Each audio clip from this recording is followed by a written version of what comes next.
बिस्मिल्लाहिर्रहमानिर्रहीम। First year computer studies chapter number 1 basics of information technology का lecture number 17। आज हम पढ़ेंगे pen based computer system. Pen based computer system is used to enter hand writing and marks in computer using pen like device. जो pen based system है वो computer में hand writing और marks को enter करने के लिए इस्तेमाल होता है, जो कि एक पेन लाइक कंप्यूटर का पेन लाइक डिवाइस है। This input device is called stylus. ये इनपुट डिवाइस स्टाइलस कहलाता है। The user rights words and symbols on the screen. जो यूज़र है वो स्क्रीन पर वर्ड से निशानात वगैरह या फिर अपने जो लफ्ज़ हैं वो स्क्रीन पर लिख सकता है। This system uses hand writing recognition software. ये सिस्टम हैंड राइटिंग इस्तेमाल करता है, हैंड राइटिंग समझने वाला सॉफ्टवेयर इस्तेमाल करता है।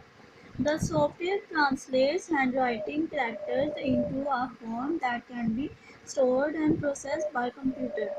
ये सॉफ्टवेयर इस हैंड राइटिंग को ट्रांसलेट करता है, हैंड राइटिंग के जो करेक्टर्स होते हैं उनको ट्रांसलेट करता है अपनी फॉर्म में, उस फॉर्म में जिस फॉर्म को कंप्यूटर आसानी से समझ सकता है, और ये बाद में उसे स्टोर कर लेता है और उस पर बाकी जो प्रोसेस करने वाले होते हैं वो करता है।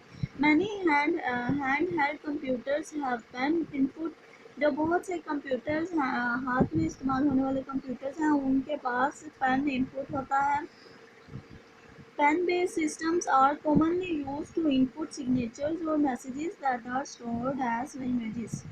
बहुत ज़्यादा इस्तेमाल होने वाले commonly use pen based system जो हैं वो सिग्नेचर्स और मैसेजेस वगैरह को इनपुट करने के लिए इस्तेमाल होते हैं, जो कि तस्वीरों की तरह स्टोर्ड हो जाते हैं।